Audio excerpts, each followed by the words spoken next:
Pod Senge, uma produção do Sindicato dos Engenheiros no Estado de Goiás, para movimentar a engenharia com discussões e dicas sobre inovação, tecnologia, sustentabilidade e mercado de trabalho.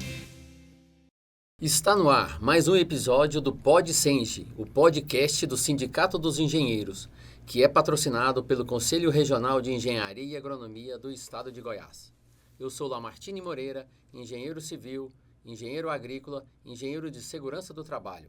E neste episódio vou conversar um pouco com o engenheiro civil Saulo Christian Almeida sobre orçamento de obra pública e sua fiscalização. Seja muito bem-vindo, Saulo. Esse podcast é muito ouvido em todas as plataformas da área da engenharia e tem sido uma referência. Então você é o nosso convidado de hoje, fique à vontade no nosso Pod Senge. Bom dia, Lamartine. Agradeço ao Senge pelo convite e estou à disposição aqui para contribuir um pouco da minha experiência profissional dentro dessa área pública, especificamente com orçamento de obra pública e suas fiscalizações. Fico à disposição, espero que quem nos ouvirem, que gostem, que possam trazer aí conhecimento para suas vidas profissionais.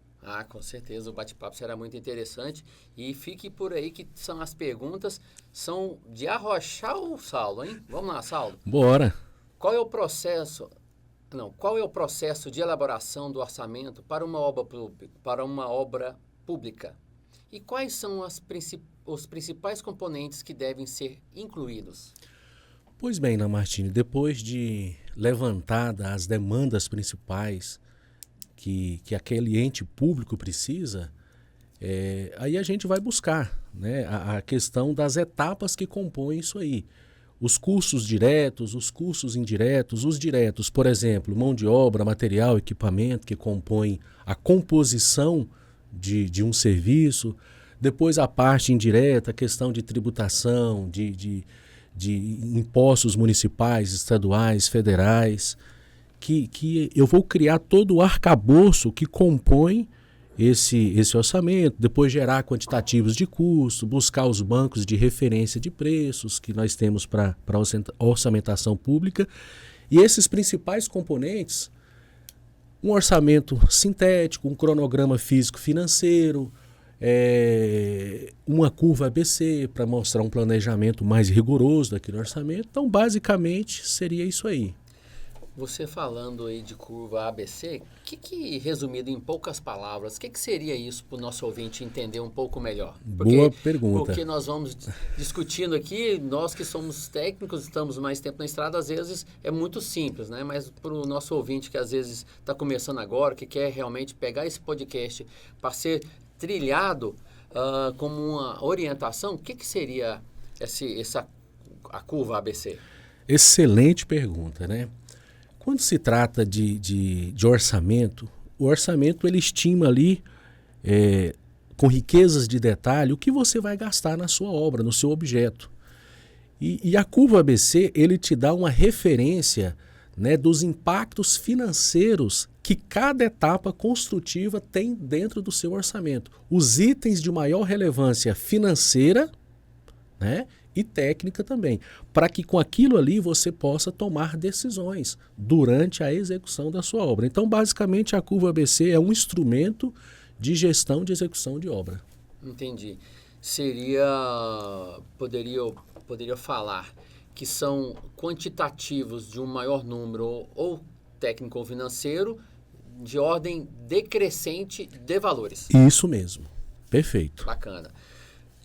Saulo, indo nessa seara, quais os princípios fundamentais do orçamento de uma obra pública? Fazendo um paralelo com a sua primeira pergunta, esses princípios são basicamente o que eu já coloquei. Depois de ter levantado o escopo, a necessidade, a viabilidade financeira daquele objeto. Por que a gente fala de viabilidade financeira? Porque os entes públicos, eles não têm fontes inesgotáveis de valores. Eles têm referência. Não, eu tenho tantos mil para investir naquele objeto. Então, depois de ter levantado a demanda, o escopo, as principais necessidades, a viabilidade financeira, e aí o que eu vou fazer? elaboração de projetos preliminares. Depois desse projeto ter sido aprovado pelo gestor municipal ou pelo gestor estadual ou quem tiver a competência para isso, de preferência um técnico, né, dentro da nossa área da engenharia, para que de fato possa dar as suas contribuições, não ficar apenas na mão de leigos, parte-se para os orçamentos ditos complementares, os projetos complementares, né, estrutura, as instalações como geral. Eu tendo esse arcabouço de projetos em mãos, aí eu vou partir para a elaboração do orçamento. Do orçamento nasce cronograma físico-financeiro, composições de preço unitário, memória de cálculo, que é imprescindível. Eu estava lendo uma matéria agora ali, aguardando para a gente começar a nossa entrevista aqui. O DENIT, da unidade Santa Catarina, simplesmente errou um erro, né, de digitação, que teve um sobrepreço de 4 milhões. 4 milhões na obra. Aí a auditoria do DENIT foi lá, buscou, verificou que um erro de digitação na composição do preço unitário da pintura das demarcações, né, da pintura horizontal da pavimentação, tinha um erro de digitação de vírgula. Era 3,25% que ia ser acrescido de IPI, foi acrescentado 32,5%. Então, a importância de você ter peças rigorosamente detalhadas para um orçamento, isso te garante um sucesso aí na sua obra. Falando em orçamento, igual você acabou de relatar, como são estimados os custos de materiais e mão de obra de um orçamento de obra pública? Perfeito, bom demais. Olha, os preços são baseados em tabelas referenciais que nós temos, né? Não tem como eu fugir. Eu posso buscar aí SINAP, por exemplo, Caixa Econômica Federal, Goinfra, falando aqui do nosso estado, e tem outros estados também que têm as suas bases de preço, que são as bases referenciais para mim poder orçar um orçamento condizente. E também posso buscar orçamentos similares, obras similares, posso buscar também cotação com fornecedores confiáveis, até eu chegar no meu orçamento final, no meu preço final. Então, nós temos aí basicamente duas metodologias, posso assim dizer, de onde eu posso procurar os valores. Sim. Ou em tabelas referenciadas, igual você comentou, DENIT, Cicro, né? Isso. Da própria Caixa Econômica Federal. Então, seria uma metodologia. Isso. Quando eu não tenho esse item especificado nessas tabelas, aí que a gente vai no orçamento de empresas confiáveis. Seria isso mesmo, perfeito. Então, o ideal é buscar 3 orçamentos confiáveis, né, de empresas confiáveis, de fornecedores confiáveis, e isso é perfeitamente legal. Se eu não tenho aquela composição nesses bancos referenciais que eu citei aqui, eu posso simplesmente buscar no mercado, no mínimo, 3 cotações, e aí com aquelas 3 cotações eu tiro a média entre elas e ali eu tenho o meu preço daquele serviço específico. E isso é comum, Lamartine, porque nem tudo eu tenho, nem tudo. Por mais que a gente tenha milhares de composições e vários bancos disponíveis aí de preços, pode ser algum serviço bem específico que não tem. Aí eu vou ter que buscar no mercado, mas desde que seja algo confiável. Por quê? A partir do momento que você busca no mercado, você tem que ter o cuidado com o preço unitário daquele item. Muito cuidado para não ter um sobrepreço, né? Exatamente. Então, diante disso, quais os mecanismos são utilizados para garantir a transparência na elaboração e execução de um orçamento de obra pública? Boa pergunta. O que acontece? Desde a publicação de um edital para a contratação de um objeto, seja ele qual for, você já demonstra mecanismo de transparência na elaboração do seu processo, né? Não estamos aqui fazendo críticas a um ou a outro, a A ou a B, Mas, infelizmente, a gente sabe que nós estamos num país onde muitas coisas são omissas, né? Então, um processo de contratação de obra pública, ele já começa dentro da sua transparência, na publicação do seu edital. E aí, esses órgãos públicos, Ministério Público, Tribunal de Contas do Estado, Tribunal de Contas da União, são pessoas, são entes, né, públicos que nos ajudam nisso aí. Porque não adianta nada eu ter um rigor técnico na elaboração de um orçamento de obra pública se eu não tivesse mesmo rigor técnico na fiscalização durante a execução do objeto.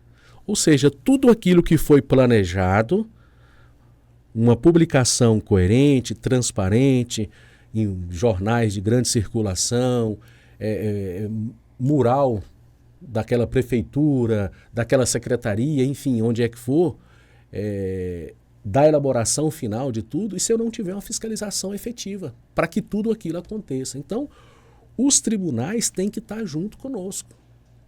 Seja o Ministério Público, seja um TCE, seja um TCM, né, que está mais próximo dos municípios. E eu estou falando isso por experiência própria, porque eu atendo municípios com fiscalização, com orçamento, e nós temos, inclusive, divergências com o TCM Goiás, né, que a gente precisa alinhar, parar as arestas para que a fiscalização seja o mais redondinha possível. Tá, e nesse contexto, Saulo, existe mais de um método de contratação de obra pública? Como que seria, quais seriam os métodos, melhor dizendo, reformulando a pergunta? Perfeito, vamos lá.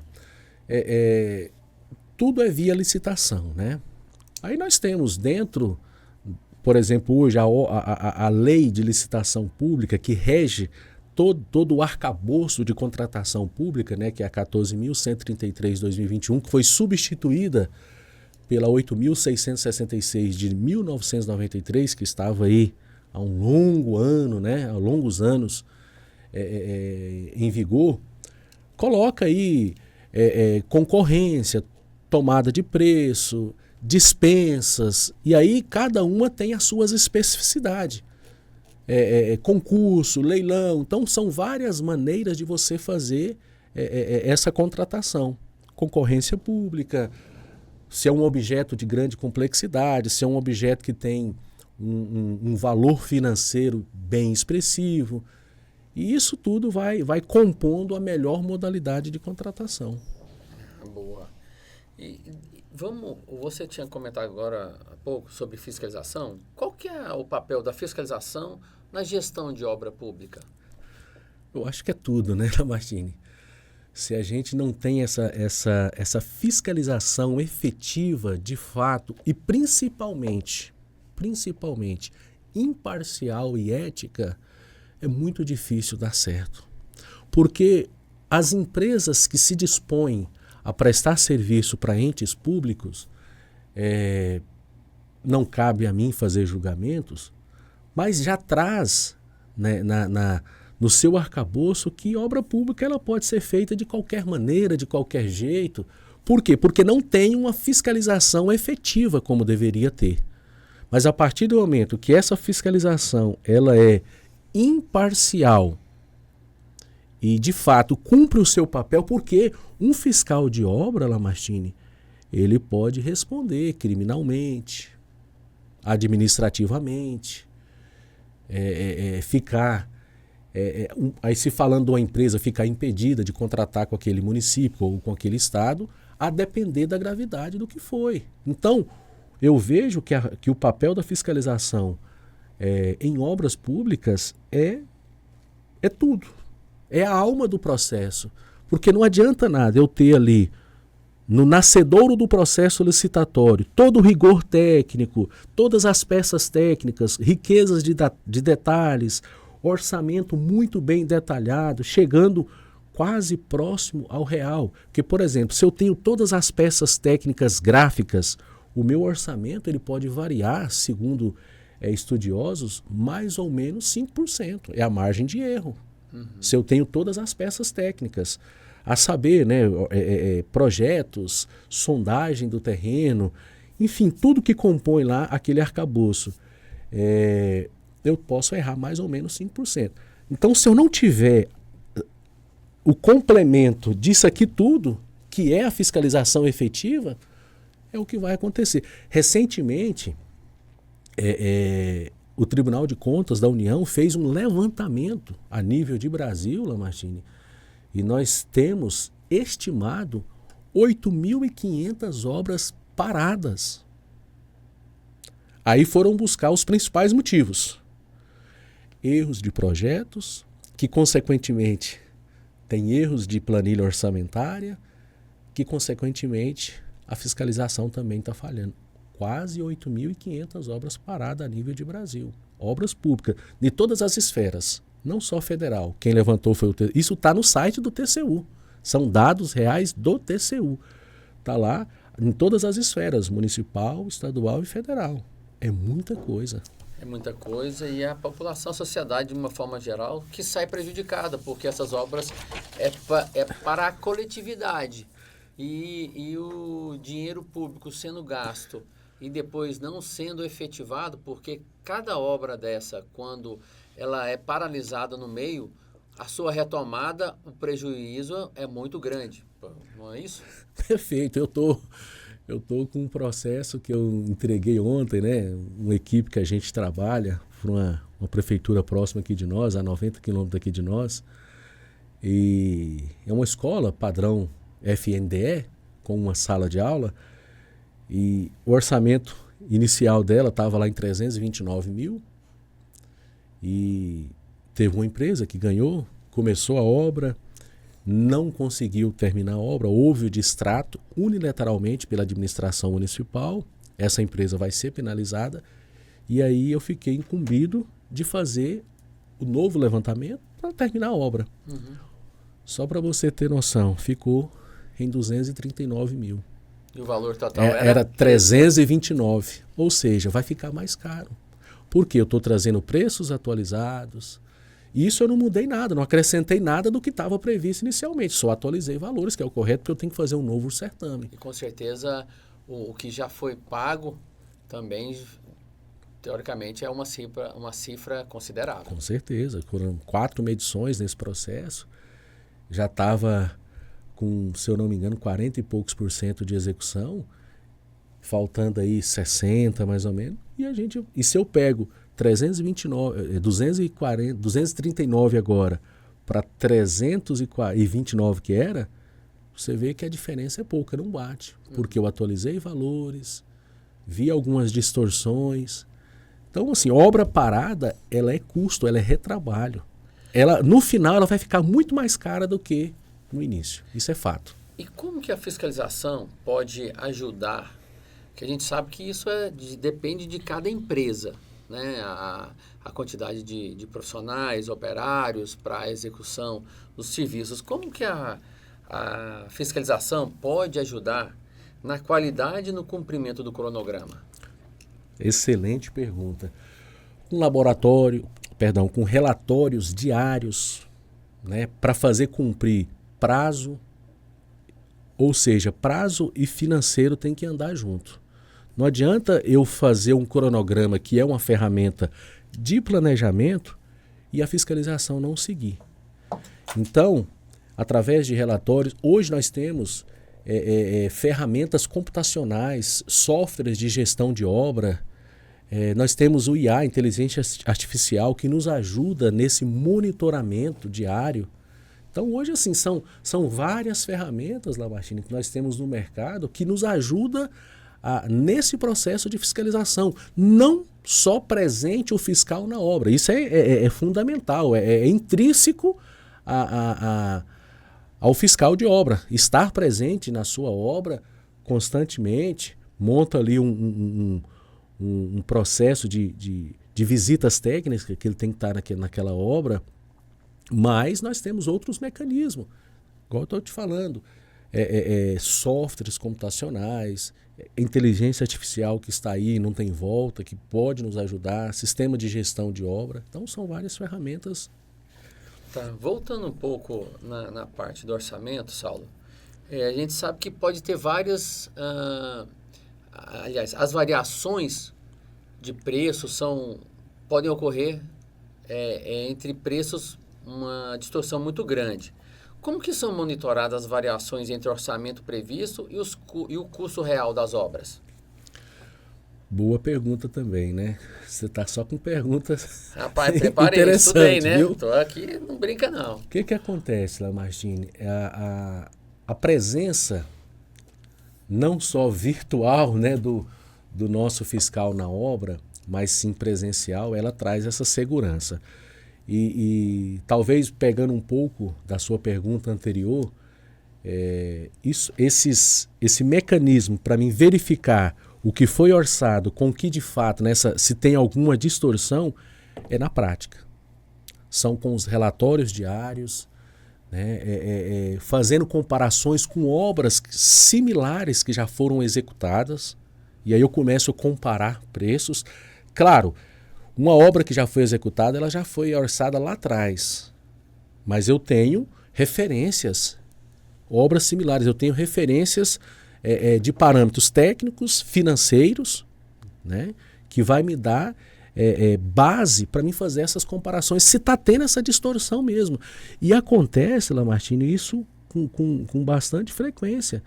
A gente orça uma coisa e no real, na prática, pode acontecer de ter distorções sim, para mais ou para menos. A exemplo, nós acabamos de sair aí de um momento pandêmico, né, que nos pegou aí de surpresa o mundo inteiro, não só o Brasil, e depois disso houve um pedido considerável de realinhamento de preço.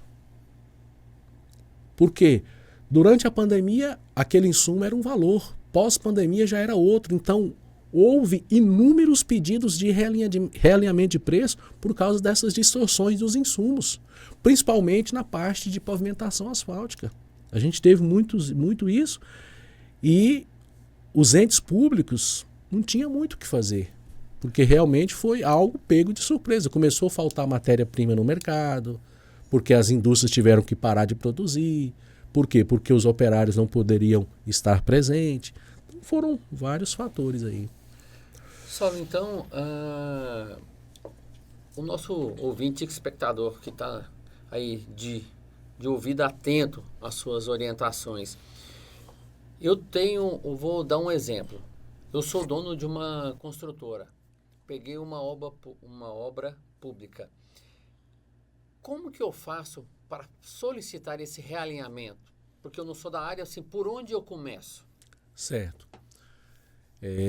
Primeiro, você vai ter que buscar se de fato aquele insumo que você está buscando um realinhamento dele, de fato teve uma variação estrondosa de preço. Esse é o primeiro passo. E trazendo, na engenharia, Lamartine, tudo é números, não tem como eu ficar no achismo. Então eu vou mostrar para aquele ente público valores, discrepância muito grande. Então o primeiro passo é isso, buscar valores nesses bancos oficiais, em fornecedores confiáveis, que de fato aquele insumo teve uma variação de preço muito alta. Feito isso, monta-se uma peça técnica, busca um apoio jurídico para isso e protocole naquele ente público. E espera-se que dê certo, porque mostra por A mais B números, não tem como omitir números, que de fato aquilo ali houve uma distorção muito grande, que precisa ter um realinhamento. E isso tem previsão legal. O ente público ele não está fazendo caridade para você, não. Ele está dando o que é de direito. Por isso a imparcialidade. Ele também não pode gerar prejuízo para a empresa contratada. Da mesma forma, a empresa contratada não pode gerar prejuízo para o ente público. Então é uma via de mão dupla. Da mesma forma que eu não posso dar prejuízo para você, você não pode dar prejuízo para mim. Entra-se uma boa fiscalização, entra-se uma gestão transparente, porque muita coisa se esbarra nas pressões políticas. nas pessoas, nos gestores que têm uma mente fechada e não vê aquilo ali de uma maneira mais holística, né? Um alcance maior, acha que tudo é corrupção, que ele está dando um realinhamento de preço para aquela empresa, ele acha que ele está fazendo um favor para ele. Não, é direito da empresa. E quando uma empresa está executando o serviço, igual você falou, né? Achismo não cabe. Se a fiscalização começar a querer ir para o lado do achismo, o que o proprietário da empresa tem que fazer? Por onde ele começa a superar essa dificuldade? Porque sabemos que o fiscal, nessas horas, ele é quem vai liberar as medições, ele é o dono do contrato na área da fiscalização. Tem a caneta. Tem a caneta, né? Como deparando com essa situação, como o dono da empresa, qual que é o caminho que ele tem a seguir? Boa pergunta também, né? Como sempre aí.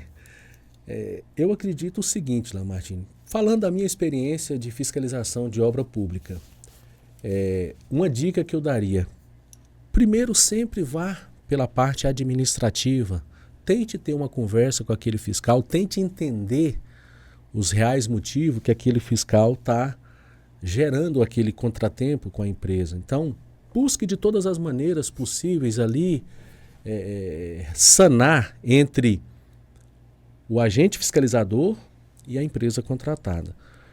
Esgotado essas possibilidades, não houve sucesso algum, aí eu acho que já tem que partir para o gestor municipal, sentar, conversar, empresa, gestor municipal, o fiscal da obra, para entender o que está acontecendo, né? Recentemente eu tive uma situação dessa, no município onde eu atendo, e ao ponto de eu pedir o distrato para a administração pública com aquela empresa. Cheguei a pedir o distrato. A empresa, por quê? Porque eu não estava vendo evolução no cronograma, eu não estava vendo quantitativo de mão de obra suficiente para que o cronograma andasse como deveria. E a gente, por reiteradas vezes, a gente sempre buscava uma comunicação amigável. Depois tivemos que partir para as notificações, mas surtiu efeito.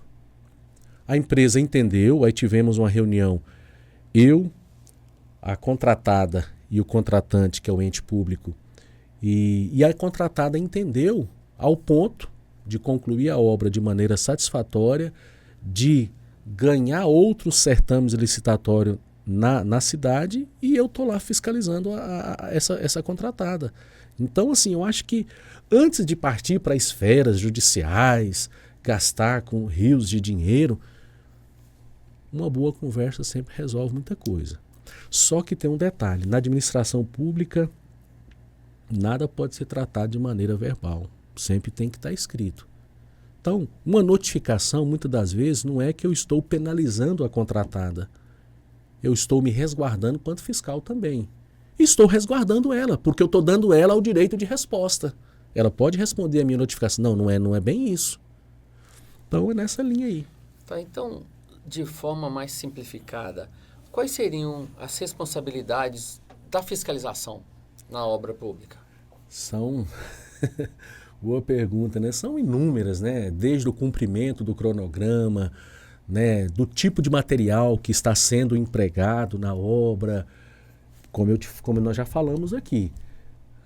Não é porque é obra pública que ela não tem que ser de boa qualidade. Porque é a pergunta que eu faço para as contratadas que eu fiscalizo. Você colocaria este material na sua casa? Por que você está colocando aqui? Sendo que eu estou te pagando um produto de boa qualidade. Está pago na planilha qual é a bancada, qual é a torneira para ser instalada. Então, assim, essa fiscalização ela tem um poder master de negar um material, de glosar o que for glosado, a bem do ente público, porque ele está ali, igual eu falei, de maneira imparcial. Mas também não é aquela mão de ferro, ou 8 ou 80, tudo tem que ser conversado. Talvez aquela contratada não tenha aí está começando, é uma iniciante, não tenha tanta expertise no meio público e acha que pode fazer de qualquer maneira. E aí começa a criar aquele estigma que tudo que é para público, porque é um dinheiro de ninguém, mas é um dinheiro de todo mundo ao mesmo tempo, que ele pode fazer de qualquer forma. Então, o papel da fiscalização é muito amplo. Ele extrapola o simples liberar de uma medição, um simples ateste de uma nota fiscal, porque, igual você falou, o grande beneficiário de uma obra pública é a população de um modo geral. Então, se você faz bem, todo mundo ganha. E essa obra vai perdurar por um bom tempo sem muita manutenção. Perfeito. Se for colocar os produtos aí aquém do que foi especificado, sabemos aí que a manutenção será muito rápida, né? Aí a administração pode ser que não tenha alocado recurso para aquela manutenção, e enfim, né? Aí começa toda essa bola de neve que quem sai prejudicado realmente é a população, é a sociedade. Isso é verdade. Saulo, avançando um pouco mais, vamos falar agora na parte de auditoria. Que tipos de auditoria podem ser realizados em uma obra pública para assegurar a correta aplicação do orçamento? Porque sabemos aí que essa questão de aplicação do orçamento, ela é muito complexa. Isso é né? verdade. Quais seriam, então, nessa auditoria para assegurar a correta aplicação do dinheiro? Ótimo, vamos lá. O ente público, ele é soberano. Por exemplo, ele pode contratar uma auditoria externa, fora, né, daqueles envolvidos, fora daquela empresa contratada, fora daquele arcabouço ali do profissional que está responsável pela fiscalização. Então ele pode contratar uma auditoria, por exemplo, para fazer a fiscalização contábil, para fazer a fiscalização financeira e, inclusive, da parte técnica do que está sendo executado. Então, essas auditorias, elas ajudam no processo como um todo e vêm a calhar. Só que é algo assim que o ente público ele vê como prejuízo, como custo, como gasto, né? E na verdade não, é um investimento, igual você falou da questão aí da manutenção do prédio público. Aquilo que não é mantido corretamente, ele tende a deteriorar com mais velocidade. Então, nessas auditorias podem ser até apresentados planos de manutenções. Por que não, né? Então, auditorias internas, auditoria de desempenho, tanto na parte financeira, igual eu falei, tanto na parte contábil, e inclusive na parte jurídica também. Ou seja, porque é muita gente envolvida. Parte contábil, parte financeira, parte jurídica, parte da engenharia como um todo, né? A parte técnica, tudo isso tem que ser auditado. Tá, então quais seriam, na sua visão, as indicações das melhores práticas para controlar os custos e evitar os desperdícios? Rapaz, essa foi funda, hein? Você puxou essa longe, hein? Rapaz, estou lá no baú. Quando se fala de desperdício, né? De recurso público, a gente aí começa a fazer um monte de perguntas, né? Porque a gente vê na mídia diariamente várias situações. Mas eu volto a dizer, Lamartine, que isso tudo se dá através de uma fiscalização eficiente, de uma fiscalização dentro dos padrões éticos, que, no meu ver, essa palavrinha ela está sendo muito esquecida, né? Ética, a gente busca isso diariamente. Claro que somos seres humanos, estamos aprendendo diariamente todos os dias, mas esse desperdício, né, esse prejuízo que a gente tenta sempre evitar, ele é a busca pela excelência na fiscalização. Se eu tenho uma fiscalização efetiva, ética, comprometida, que de fato está ali presente, está ali buscando a melhor execução possível, porque a fiscalização, Lamartine, ela pode sim Não é porque ela está não executando, só fiscalizando, ela pode sim dar sugestões na metodologia executiva do que está sendo executado. Ela pode mudar para melhorar o produto final a ser entregue. Então eu vou bater sempre nessa fiscalização. Só que assim, muitos profissionais ainda não entenderam a importância da fiscalização na obra pública. Ele acha que tem que ser conivente, ele acha que por pressões políticas ele tem que liberar uma medição de maneira antecipada, sem o objeto estar totalmente executado, porque a contratada ela é próxima à gestão pública. Eu não estou aqui fazendo juízo de valores de ninguém. Eu estou falando o que de fato acontece. Então, para que essa fiscalização seja efetiva, comprometida e ética, tem que ter um entendimento de todos. O ente público ele tem que dar liberdade para aquele profissional da fiscalização fazer o que ele tem que fazer, o papel dele. E ele tem que entender que ele não está ali para agradar ninguém. Ele está ali para cumprir o papel dele quanto fiscal.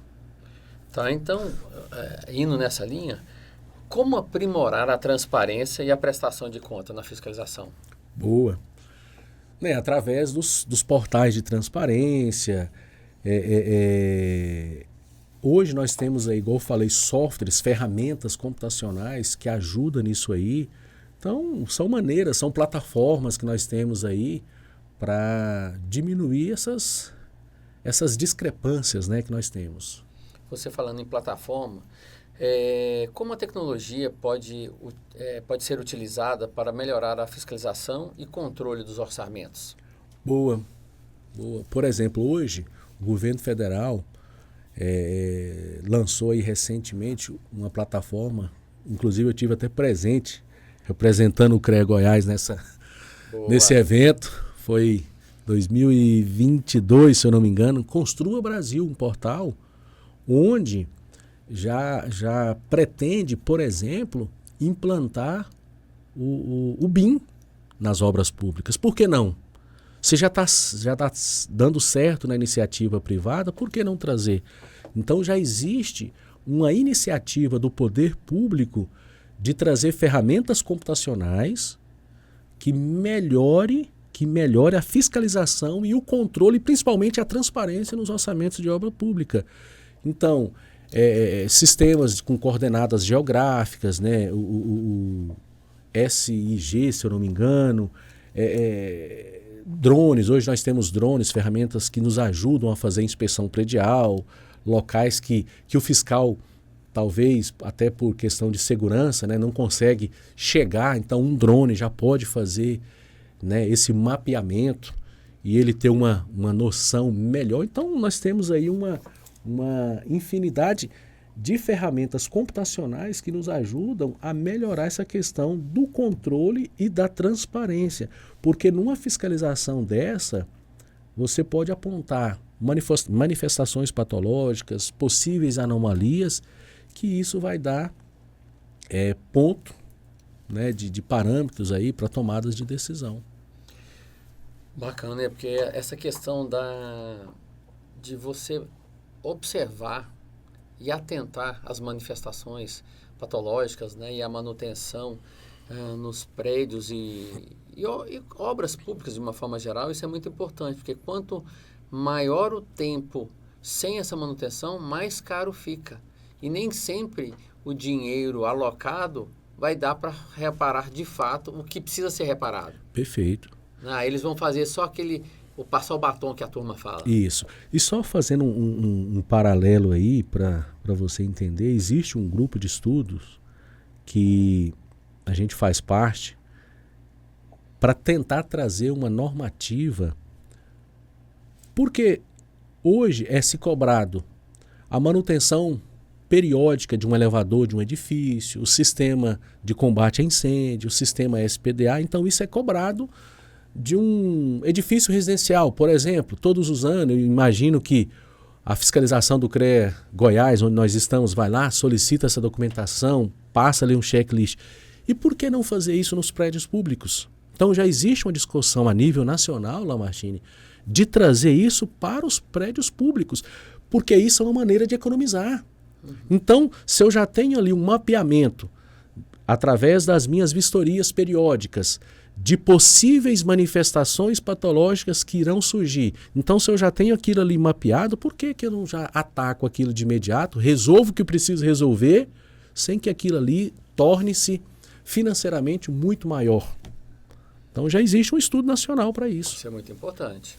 Saulo, indo nessa linha, quais são as consequências do descumprimento das normas e procedimentos legais? Maravilha, né? Eu acho que o profissional que está fiscalizando, que está executando, a empresa contratada, ela tem que estar ciente, né, de possíveis penalidades, multas, inclusive processos tramitados e julgados, prisões, né, de descumprimento de contrato. Então, na esfera administrativa, até a criminal, nós temos aí várias situações onde a empresa e funcionários públicos envolvidos, né, em possíveis fraudes, em possíveis desvios, podem sofrer sanções. A empresa ficar inabilitada, proibida de prestar serviço, né, para a administração pública, o ente, né, o funcionário devolver recursos públicos, ter processos judiciais. Aí, se tratando do profissional, que geralmente é um técnico, ele, além de responder nessas esferas, ele ainda pode responder ainda junto ao seu conselho competente. No caso de um engenheiro, dentro de uma comissão de ética, do CREA, por exemplo. Então, são várias situações que podem prejudicar a vida profissional de muitos. Então, sabe aquela velha frase que o crime não compensa? Eu acho que é isso aí. Não estamos tratando aqui de pessoas que estão fazendo isso. Nós queremos acreditar sempre no profissional idôneo, sempre na empresa idônea, mas aquele que ainda entende que precisa trabalhar dessa forma, ele tem que estar ciente de possíveis sanções que ele pode sofrer, tanto o profissional, tanto a empresa, até o próprio ente público também pode sofrer com isso.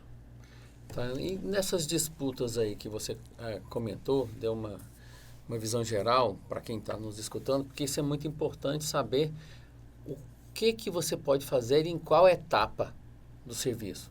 Como que você hoje, o que você indicaria como um dos principais fatores para a gente evitar os litígios e disputas? Boa, como sempre, né? Eu acho não, eu tenho certeza, né, Lamartine, que quando você é comprometido com aquilo que você faz e busca receber o que de fato você fez jus por aquilo, não querendo nada mais além do que não é seu, eu acho que parte por isso aí. A transparência, a ética no que você está fazendo. Porque tem pessoas que acreditam que ele pode executar uma obra pública de qualquer forma para que a margem de lucro dele seja exponencial, seja astronômica. E não é bem assim. Tem uma margem já prevista, legal, para que ele possa receber pelos serviços prestados. Então, eu acho que partindo sempre da ética, da boa execução, praticando sempre a boa engenharia para aquele que quer começar a enveredar por esse caminho, tem público para todos. Não é fácil? Não é fácil, né? Ser contratado hoje pela administração pública não é fácil. Tem todo um rigor técnico, legal, fiscal.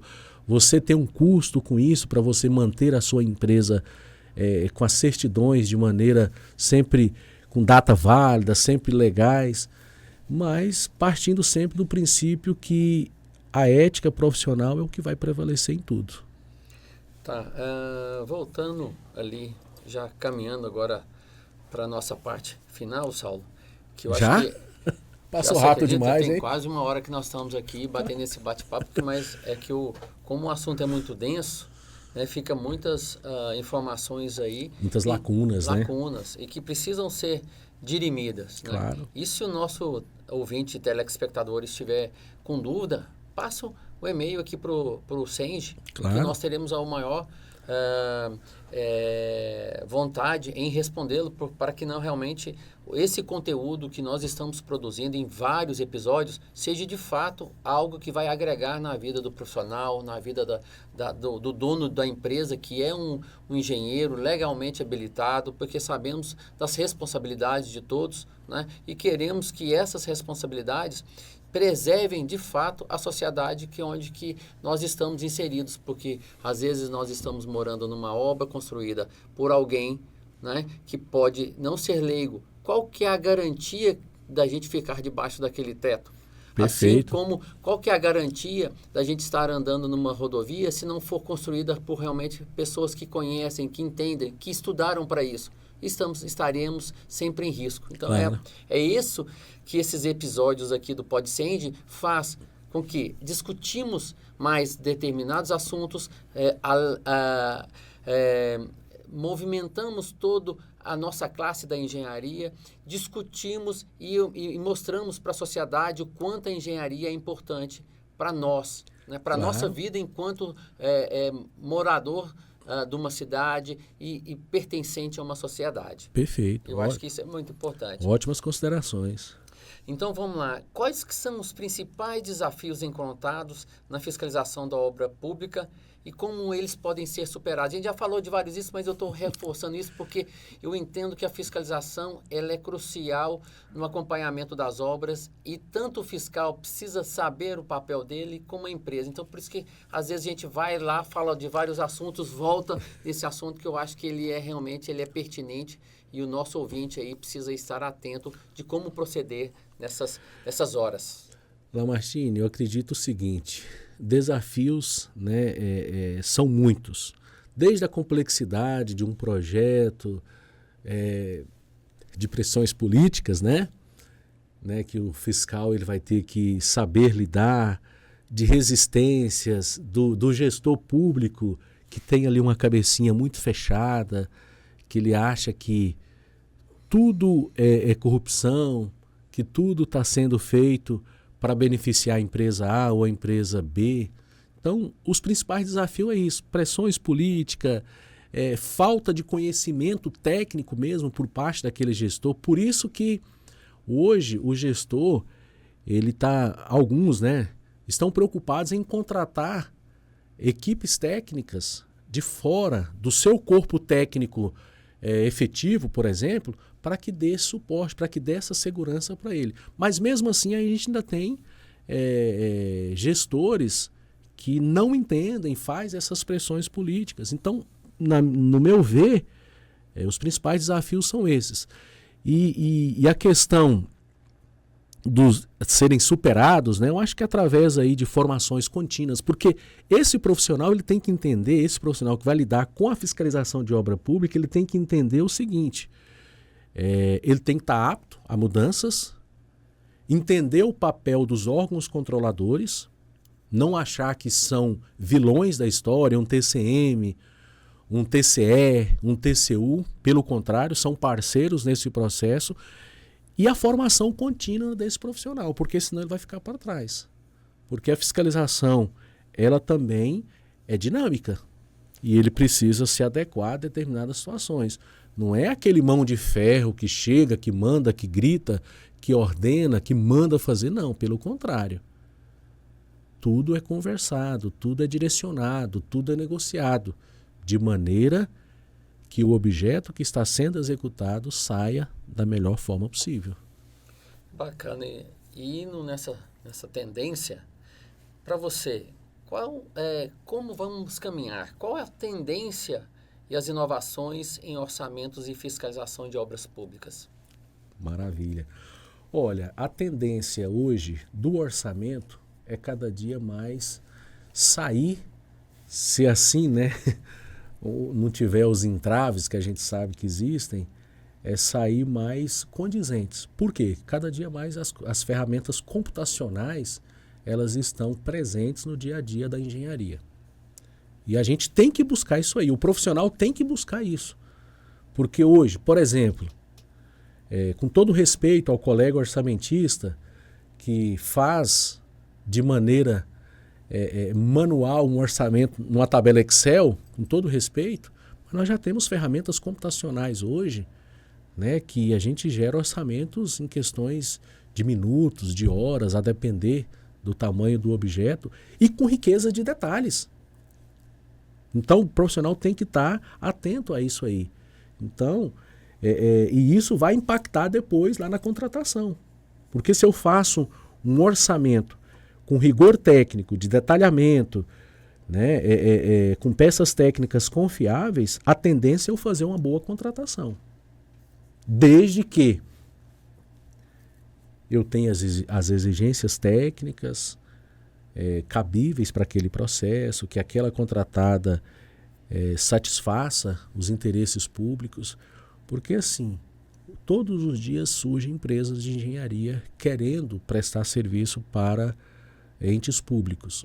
Só que ela acha que é simplesmente ter um profissional no seu quadro técnico, né, que desde que aquele profissional tenha ali um acervo técnico registrado no devido conselho na qual ele faz parte, e está tudo certo. Ter meia dúzia de profissionais ali que ele conhece, mas não é só isso. É isso e muito mais. Saulo, e para finalizar, qual é o futuro do orçamento e da fiscalização de obras públicas no Brasil? Rapaz, essa foi para fechar mesmo, né? Fechar. Ô Alain Martins, eu acredito que o futuro ele é muito promissor. Acredito que essa peça técnica da engenharia, que volto a dizer que tem que ser elaborado por um profissional da engenharia, não pelo dono da empresa, que muitas das vezes não é um profissional da engenharia. Se isso acontecer, esse profissional buscar sempre a sua qualificação, a sua atualização, o futuro é que nós tenhamos aí peças técnicas cada dia mais rigorosas tecnicamente.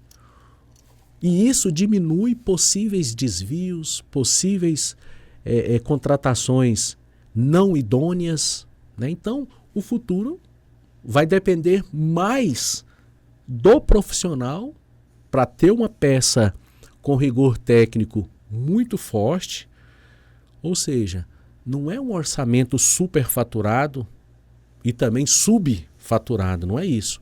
É fazer algo condizente com o recurso disponível por aquele ente público tem, que vai atender de fato aquela demanda.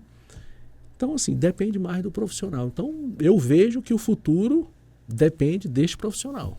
Ou seja, não é porque a inteligência artificial está por aí, as tecnologias estão por aí, mas a peça humana, o ser humano, o profissional legalmente habilitado é que vai fazer toda a diferença. Eu acredito que sim. E vou sempre bater, né, que gente não pode ser substituído pela máquina. Isso vem a acalhar.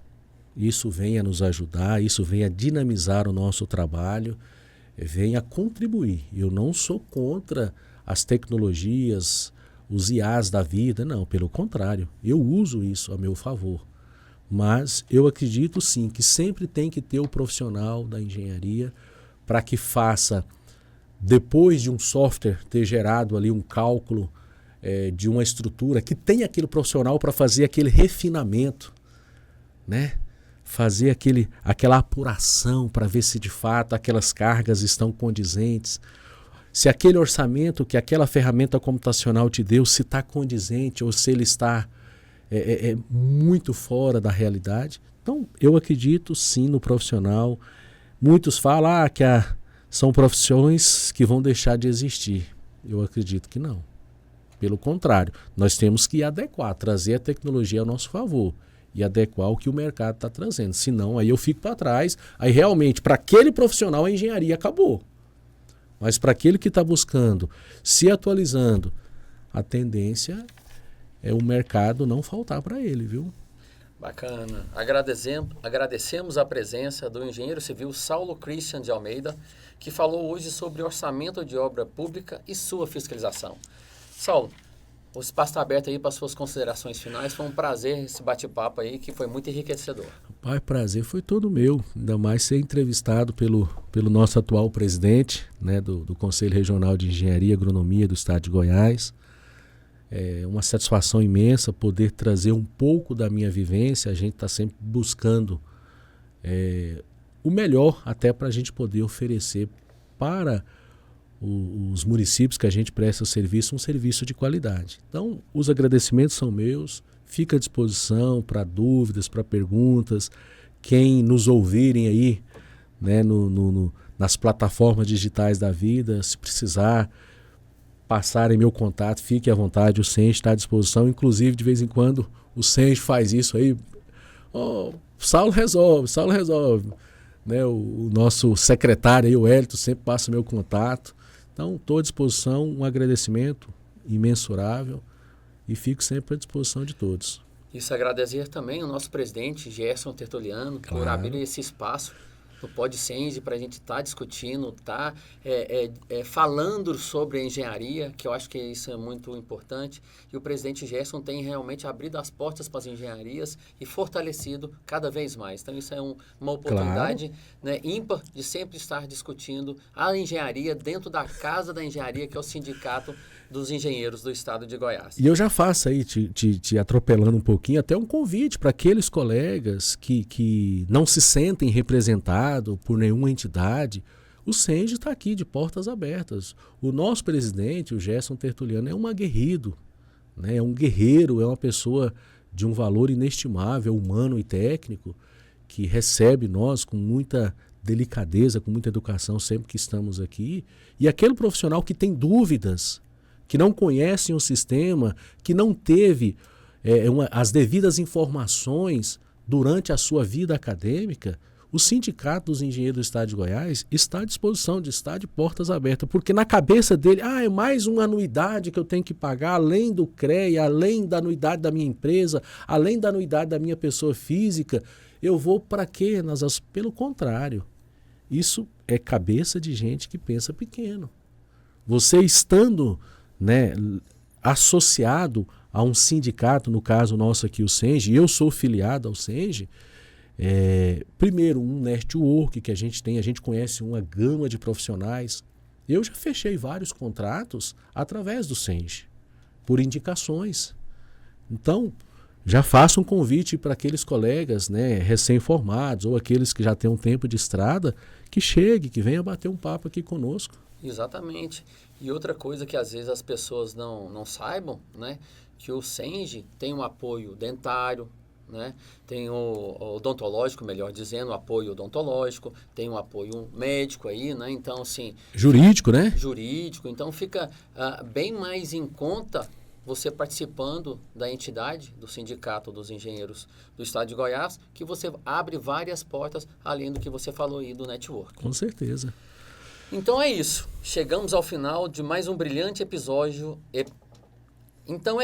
Chegamos ao final de mais um episódio brilhante do PodSenge, o podcast do Sindicato dos Engenheiros, que é patrocinado pelo Conselho Regional de Engenharia e Agronomia do Estado de Goiás. Foi um prazer estar com vocês. Eu sou Lamartine Moreira e deixo aqui um recado super especial. Fiquem ligados porque toda semana temos novidades. Ouça, siga e compartilhe esse episódio. Estamos nas principais reprodutoras de podcast. Um abraço a todos. Abraço. PodSenge, uma produção do Sindicato dos Engenheiros no Estado de Goiás, para movimentar a engenharia com discussões e dicas sobre inovação, tecnologia, sustentabilidade e mercado de trabalho. Olá, eu sou Lamartine Moreira, presidente do Conselho Regional de Engenharia e Agronomia do Estado de Goiás, o CREA Goiás. Ao longo de toda a minha carreira, sempre busquei conhecimento curricular e também o extracurricular. Sei o quanto esse networking e troca de experiências sobre as principais discussões nas áreas de atuação são imprescindíveis para a formação e atualização dos profissionais. É por isso que, na minha gestão, o CREA Goiás patrocina esse tipo de iniciativa. Com certeza, vocês são profissionais diferenciados. O CREA Goiás está de portas abertas para todos os profissionais registrados, investindo em sua capacitação, na fiscalização, com tolerância zero para a atuação de leigos e também nos benefícios. Convido vocês a conhecerem nosso portal de parcerias e descobrirem todos os descontos aos quais os profissionais registrados têm direito. Bom proveito